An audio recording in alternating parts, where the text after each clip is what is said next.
Hi everyone, welcome to the Friday edition of Source 16 News. I'm Eddie Owen. Thanks for joining us.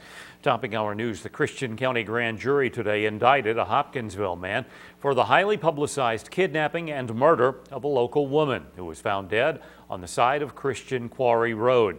44-year-old Tremel Smith is charged with murder, kidnapping, first-degree robbery, tampering with physical evidence, and knowingly receiving stolen property worth over $500. According to his indictment, Smith committed murder on Tuesday, March 1st by intentionally and wantonly assaulting and suffocating Susan James. As we previously reported, a detective testified that a witness told police he was at Smith's home visiting when he saw a mostly naked female body lying near the back door. The detective said when the witness asked about the female, Smith replied that she was a friend and that he was taking her home.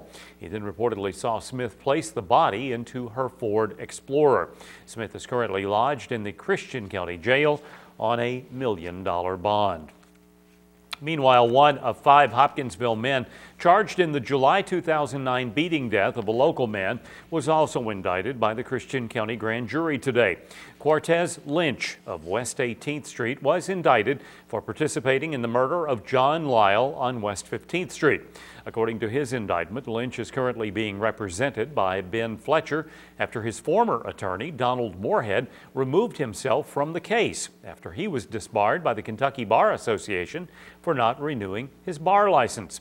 The indictment says Lynch and his family have not been able to reach Moorhead to obtain important names and addresses of witnesses in his case, and a court order requiring him to turn over Lynch's file may be necessary.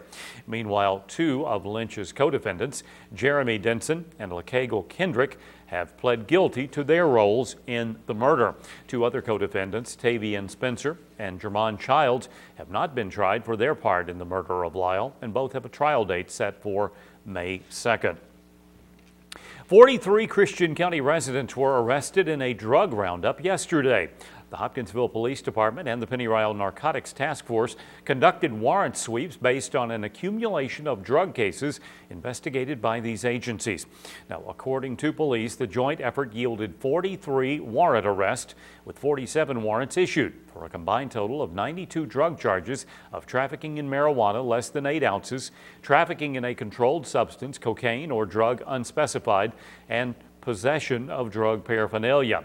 The Christian County Sheriff's Department also assisted in the warrant sweep arrest of residents in Hopkinsville, Oak Grove, and Pembroke, while 4 individuals are still being sought. To view the names of those arrested and lodged in the Christian County Jail, go to our website, Source16.com.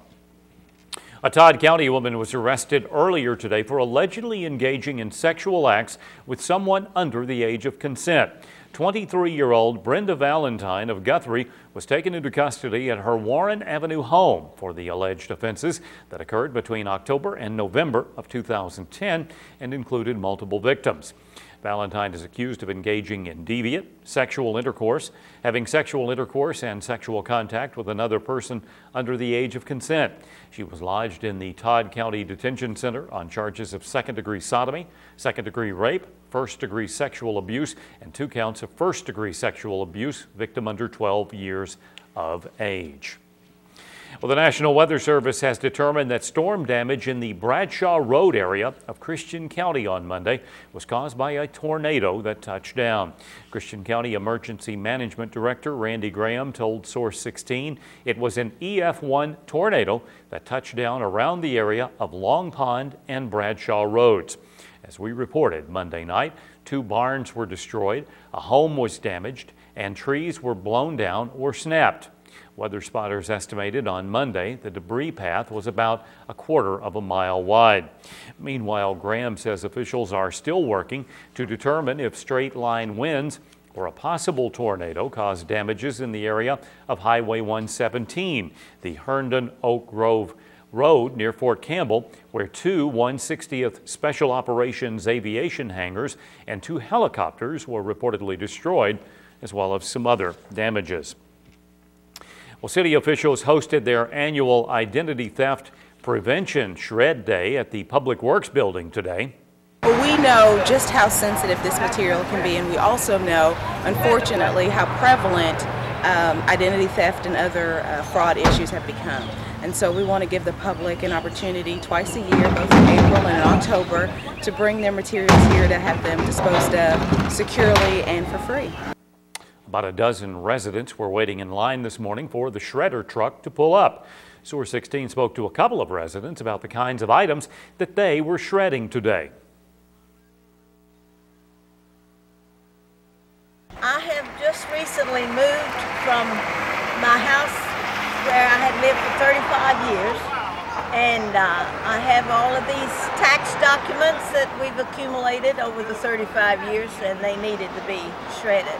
Well, we went through, I guess we did our spring cleaning, you could say. This week we went through literally about 30 years worth of paper and whatnot, and with everything nowadays that's being kept on hard drive, on computer, and we have a lot of things on CD-ROM, we really didn't need all this paper anymore. Unfortunately, the shredder wasn't in Hopkinsville today because, well, it wasn't working. However, officials still collected unwanted papers in trash bins to take to Indiana to be shredded. For the past 12 years, an Evansville shredding business has teamed up with Hopkinsville to provide their services for free. Officials say there was a 100-pound limit per person since the bins quickly fill up during the day-long event. Lieutenant Governor Daniel Mangiardo says adventure tourism could be a major economic resource for Kentucky. Mangiardo spoke to a crowd of about 70 people that included local leaders and business owners at Lake Barkley State Park Lodge yesterday to discuss how officials could bring in more visitors to state parks. According to Mangiardo, officials needed to market their outdoor assets better. We don't get it. Now, what do we have in Kentucky that's our backyard that we sort of are jaded because we grew up with it and we don't understand the assets that we have? Well, we've got just about everything that you can imagine. There's been a lot of talk about trails. Trails, trails, trails. Why are we talking about trails? Do you know what the #1 draw in this country is for tourists and tourism? The #1 draw in this country, the United States of America, is trails. In addition, Kentucky Adventure Tourism Program Executive Director Elaine Wilson says the Land Between the Lakes area already has outdoor attractions that people are interested in. Wilson then spoke about how a trail from the city of Cadiz to LBL would bring in more visitors.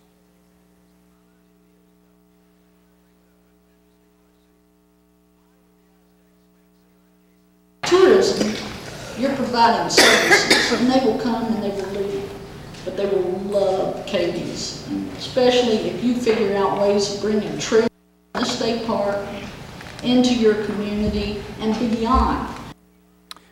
Kentucky Department of Parks, Activities and Programs Commissioner Gary Vandermeer also attended the event and spoke about the various programs offered at state parks. Rumors flying around that all boat ramps in Marshall County have been closed are false. Marshall County Sheriff Kevin Byers says none of the rumors are true, and they have checked with the Coast Guard and TVA regarding these issues, and all public access ramps are open and the lake is not closed. Now, according to Sheriff Byers, the Coast Guard is not planning on closing it as of right now, from what information he has gathered directly from them. Well, as we reported last night at 10, Codell Construction's project superintendent for the new Christian County Middle School delivered some bad news to the Board of Education during last night's meeting. Don Dameron told board members the new school was severely damaged by lightning during severe storms this week. The lightning hit the building and evidently came down through some steel in the building, which was in contact with some concrete at the ground level. And whenever it came down and came through, we had a minor explosion. It's something that I've never seen occur in my life like this. It actually blew out part of a block wall, the face off of it. It's kind of a freakish thing. I don't know if a professor could exactly design how this all occurred, but there was some damage. We are getting pricing and things to get these items corrected. In other business, school board members approved IP camera systems to be installed in the following elementary schools: Belmont, Sinking Fork, Holiday, Lacey, and Crofton. In another action, school board members tabled taking action on a law enforcement agreement between the school system for fiscal year 2011-2012. School board member Betsy Glover made the motion to table the agreement and explains why she needed more time.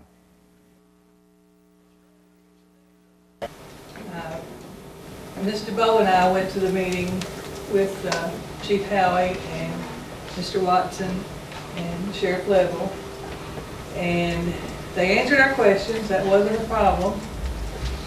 But I have had some questions come to me since then, and three of us can't get together. It's illegal to talk, and it's hard to, it's hard for me to say, well, I talked to Miss Keller and she said this, and because that's my saying. She said it, so it could be right and it could be wrong, except I don't lie because I got caught once. But I could not be saying exactly what she means. Also, during last night's meeting, Hopkinsville Community College President Jim Selby spoke about a new partnership between HCC and the school district that will offer 2 new programs for students in the summer. In other business, the board approved a $30,000 design fee for the new Christian County Middle School and approved a financial audit contract worth over $27,000 with Stiles, Carter and Associates. School board members also accepted a $2,500 donation from Christian County Cares 2015. The board then went into closed session to discuss pending litigation and took no action. A fugitive from justice wanted in Tennessee was arrested in Fulton County yesterday. 26-year-old Corey Williams of Martin, Tennessee, was taken into custody in a parking lot off Middle Road. Fulton police say Williams was wanted by the Martin Police Department as well as the Obion County Sheriff's Office for some burglaries and thefts. He was lodged in the Fulton County Detention Center, awaiting a hearing to determine if or when he is to be extradited back to Tennessee. All right, tonight's Mega Millions jackpot is $40 million. Saturday's Powerball jackpot is $25 million.